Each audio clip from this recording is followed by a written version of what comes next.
Hello, welcome everybody. My name is Jorge Becerra, and this is my final semester report for organizational processes.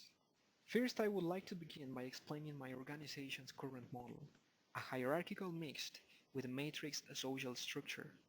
We all sharing the same goal across the organization, and with multiple regions working collaboratively.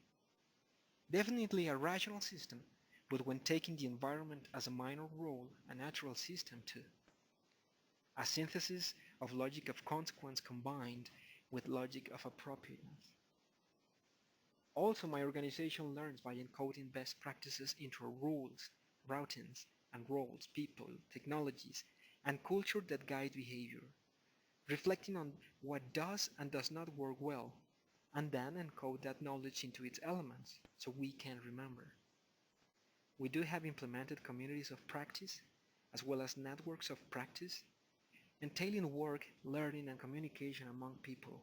Keep in mind that my area of expertise is totally related to engineering, learning, and development. Where we've been. On the agricultural era, schools started to sprout up. The students expected to know very basic literacies. Along came industrial age, focused in efficiency and effectiveness, specific skill sets based on the needs of the society. And finally, we ended up here. Information entry, fingertip access to any content that we want. So I have a question. Is it more important to know something or to be able to do something once you know it? Here's my proposal. Is the question, how do we make education better?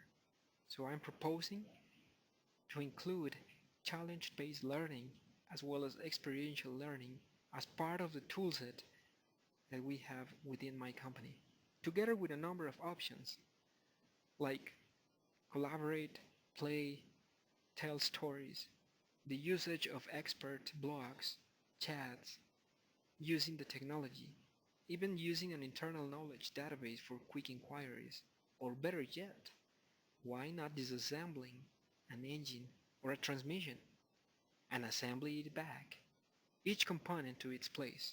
What would be the impact to my organization?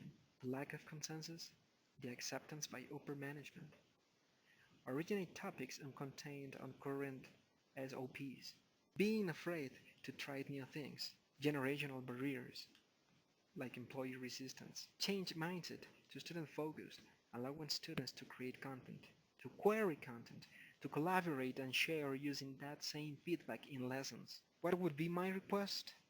Flexibility over existing standard operating procedures?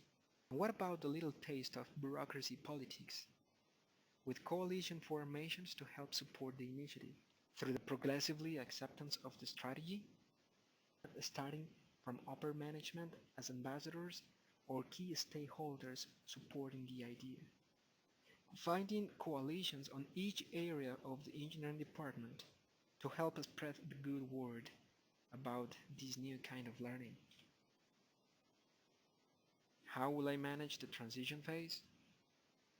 Introduce the challenge-based learning as part of the current learning solutions available, without changing the learning styles we have running, implementing it parallel to new learning initiatives, listening to the voice of the customer actively to use it as an immediate feedback.